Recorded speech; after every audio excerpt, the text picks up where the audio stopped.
This episode is brought to you by the RVA Podcast Network. Find more information at rvapodcast.org.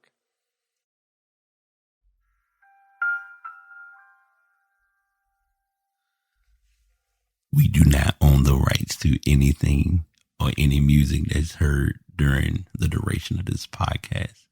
Also, a lot of these shows will have explicit content. So if you are not a fan of any cursing or profanity, you may want to walk away, but that does not mean that every show will consist of such. Welcome to season 6 of The Pass, BT. Didn't think we'd get here, but here we are. Show going a bit of a different direction, as you may have noticed near the end of season 5.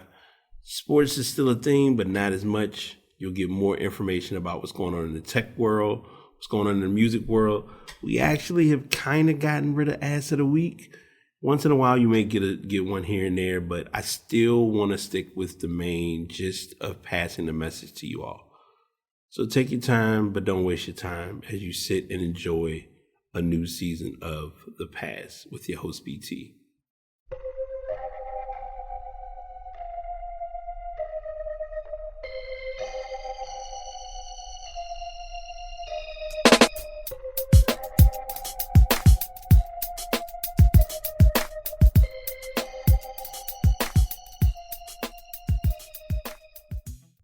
What is up? What is good? How's everyone doing?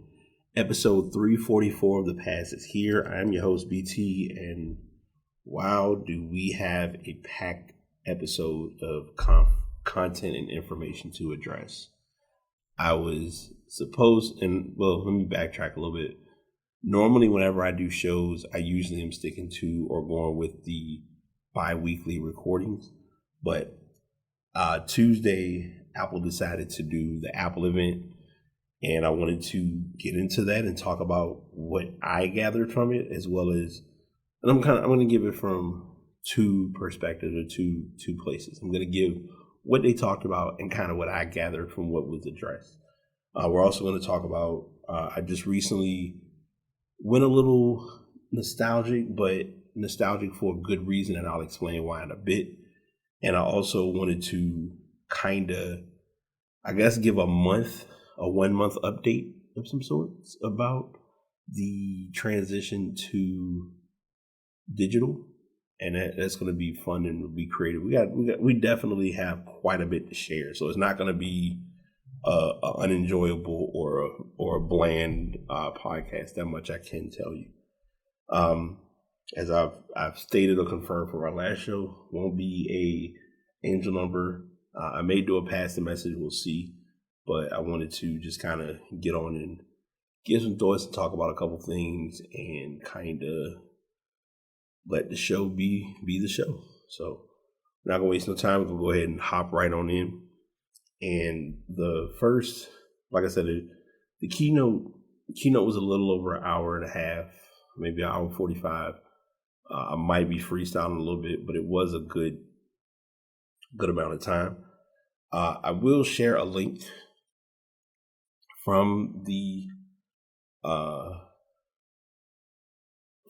will share a link for the Apple keynote or the Apple event where they kind of break it down in a 10-minute breakdown.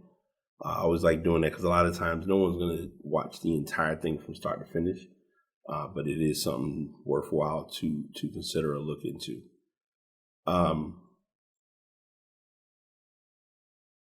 I will say this.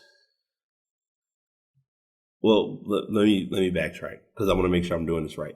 I'm going to talk about the main things that they did talk about and kind of give some overviews of those topics, and then we'll go into the remainder of what was going on. So the first thing up, they did bring out the Apple iPhone SE. It's going to be using the A15 Bionic, which is the same as the iPhone 13. They mainly are going with this feature of this phone to give a lot of the users who have been without it their home button back, which I think is a big thing. I have no knock against it whatsoever. I think it's going to be a nice style. I believe the low end of it is a 64 gig phone. So just a very important thing to keep in mind with purchasing this phone if you're looking at getting the lower specs. And that starts at $429. They're doing what I want to call a competition within Apple almost, because you already have the iPad mini, you have the iPad Pro, and then you have I would call it the iPad Pro Deluxe. Like I said, I have the iPad Pro, the 11-inch, which is pretty dope. But they are bringing out the iPad Air to the new iPad family, which does have the M1 chip. It looks, on the surface, it looks like a great iPad. Like I said, I'm just gonna kind of go over the key things that were talked about, some of the things that they shared, and some of the stuff that I gathered from watching. So the Mac Studio, it has an M1 Ultra processor, which they are pushing those processors a lot harder. It's considered the M1 Max. They're bringing a lot of their M1 processors to the scene to let everyone know that they do have those options. Apple Studio display. It's a 27-inch 5K Retina display. It can process iPad-like features such as center stage via the built-in 12-megapixel webcam, plus multiple mics, 6 speakers, and 4 USB-C ports, one of which is a Thunderbolt. If you want a stand that can raise and lower, or the good anti-reflective nano surface screen, it'll cost extra. The base price is $1,600. So those are the main things that this article has. Some of the other things that I was able to pick up on were Apple TV Plus. They're bringing a big convo, or a big emphasis to that, with connecting with Friday Night Major League Baseball. Timed that pretty good, especially with the lockout going on, but they were able to get that all resolved. So that was a inadvertent win-win in hindsight. So yeah, big news there. iPhone 13 will be, they made the iPhone 13, so like the mini and the iPhone 13, as well as the Pro and the Pro Max, will all be in green, which means the Pro and the Pro Max will be with the matte green finish. And the only thing I can think of is they're bringing this out, I guess, in a correlation since St. Patrick's Day is coming up, but also it is giving like another earth tone color. And Apple is going to find that way to pull in the end user on a different alternative from the norm. I believe they had an iPhone similar before that did have the green color, that specific green to it. It's like a forest green. It's pretty cool. I talked about the iPad Air already.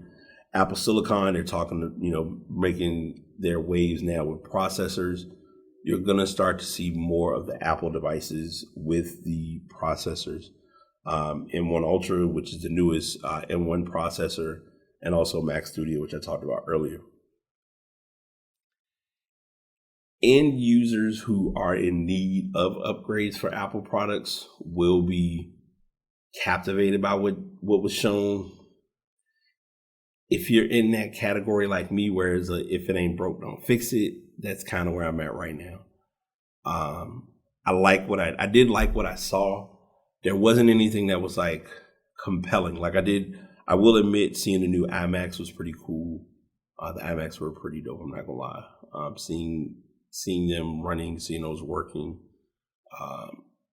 getting a different feel, and the color scheme. There was someone who did a video on TikTok, and actually seeing them use the iMac in action was pretty fun. So I did like that factor, or that feature of it. Like I said, overall, a friend of mine, he and I were kind of tweeting during the event. I'm not gonna say it wasn't enjoyable, but it didn't have like the wow factor that I was pressing for. But I also know I'm in a different space as a consumer with iMac or with Apple in general, because I'm not one of those. And there are some people who do it where when a new product comes out, they have to buy it. Now, let me be clear. There are those who do honest, truthful reviews. iJustine, Claude Flossie Carter, MKBHD, different YouTube creators in that realm. But for the everyday consumer who doesn't have to go out and get a lot of what was seen, you can wait. If you're really not in I need to buy a computer space, this isn't going to be your lane or your niche, and that's okay. But it did show that there's definitely quite a fair amount to look forward to with what Apple is working on. So just want to share that and talk about that while I had the opportunity to.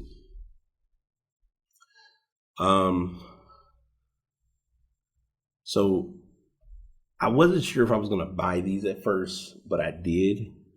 And I will be the first to admit, some purchases, when you make them, you think, oh, I don't know if this is worth it, if I should have did it, if I wanted to do it, whatever the case may be. But this one was it was definitely a good decision at a good time.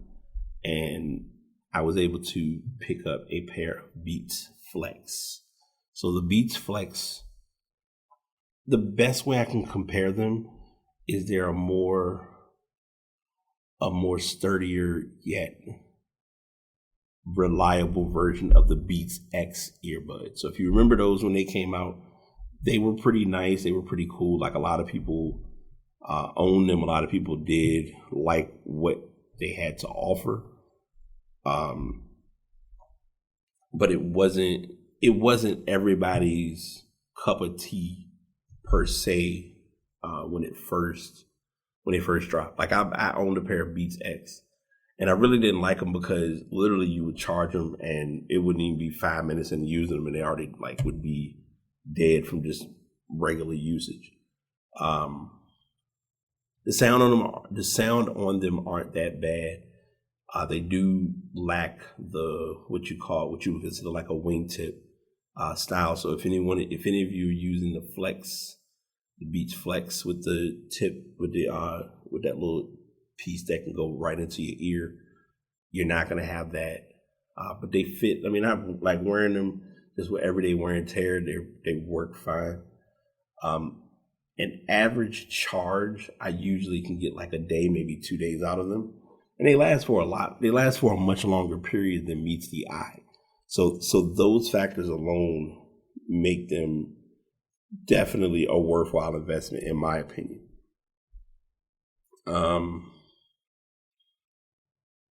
I got them on, and I'm an advocate of, if you can find a good deal, find a good deal. Because I believe they're about, I think the regular price is like $70 or $80. I think I got them for like $30 off of eBay, refurbished. They work just fine. They came with all of the ear gels and everything. So it's just a matter of looking up the right prices on the right sites at the right time. And that's just my personal take on those.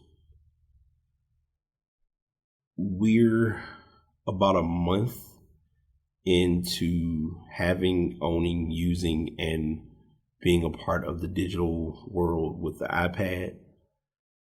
I'm still getting my hands dirty with it, still trying to make that time and utilizing it more often. I've found myself doing a lot more planning, organizing, and working on things with it.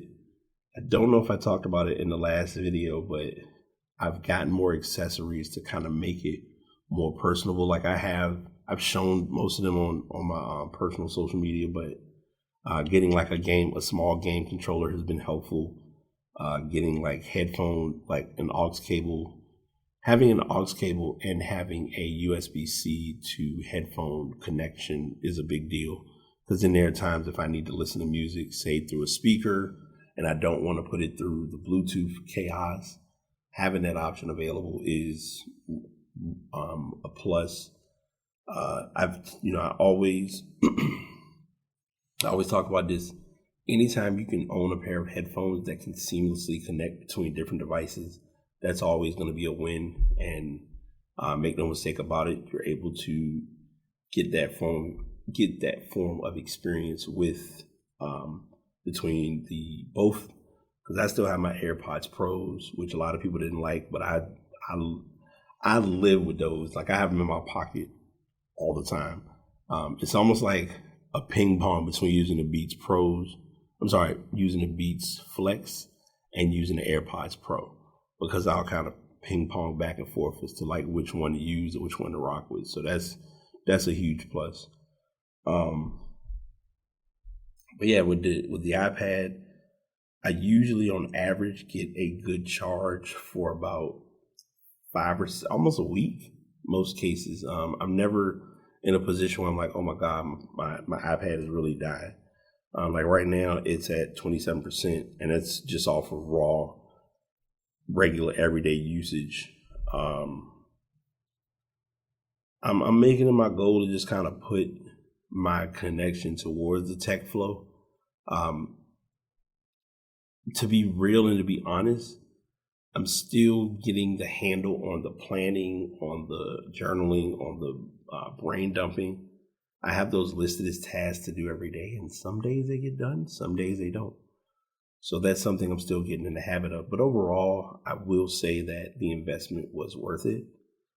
I don't ignore or deny or disregard for me still writing by hand. Like I still have my Kindle, which I use for reading. I don't use my tablet for reading, which is not a big deal to me.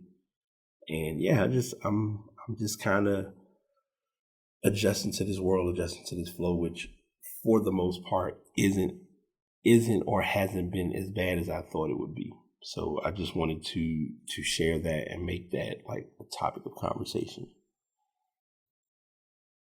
I'm going to close with a simple yet reflective pass the message for today. There will I almost want to take what I've talked about giving yourself grace, but I feel like I talk about that so much, between giving yourself grace and understanding things from another person's perspective. I talk about those time and time again. But what I want to share with people, and probably because I had this conversation yesterday, is be yourself. We spend a lot of time trying to be what we want others to think we're supposed to be, and in the process we lose ourselves. And by losing ourselves, we miss out on like our true value and our true gather to the world. So I'm saying that to tell you all, don't spend as much time trying to be somebody you're not when you have a much greater opportunity to be yourself and know that those who care about you are going to accept you for you. That time we spend trying to be this person that others are going to accept becomes so draining that we don't understand that in the process of it, we're not enjoying life because we're too busy trying to be this person to make everybody else happy. And that, to say what I was saying, adds a lot of wear and tear, not just on the body, but on the mind, on the spirit, on our hearts. Like it affects us full circle, and we sometimes don't know that. So that's the message I really want to share or address today, is just be you. Be you and be proud of it, and don't, and most importantly, be unapologetic of that factor, because like I said earlier, those who fuck with you gonna fuck with you. Those who rock with you gonna rock with you. They supporting you through and through thick and thin, through good times, bad times, horrible times, whatever. And that's just one of those things that you either got it or you don't. So I want to, that's really my message I want to hone in on and present to you all that are listening to this show. And we will definitely be back. I'm in limbo of seeing how it's going to work. I may get back to starting to do weekly shows again. I don't know yet. Still adjusting, trying to tweak things and also work on some personal stuff. The reason I'm not, and I'll share with you all because y'all know I ain't got no shame. The reason I haven't really been pushing the weekly shows as hard is because I have a lot of obligations that I've personally set for myself that I want to make sure I put my time into getting those things done before throwing a lot of my effort into, all right, I'm going to work on the podcast. And I think we recorded when I got the notary, but now I've officially got my equipment to do notary stamps. So anyone that is in need of any documentation to be notarized, hit me up and we'll make it happen, because that's what it's about. Making things happen and bettering ourselves and improving upon our lives. So I wish you all well, and we will be back to doing this again next week. I'll take it easy. Well, that was definitely a fun show. I hope you all learned something. I hope you all gained some information either about myself or about yourselves, because I know with the message that's passed along, it's usually meant to do a little bit of reflection, maybe some shadow work, not sure, all about your niche or lane. But I want to take time and utilize this section to share.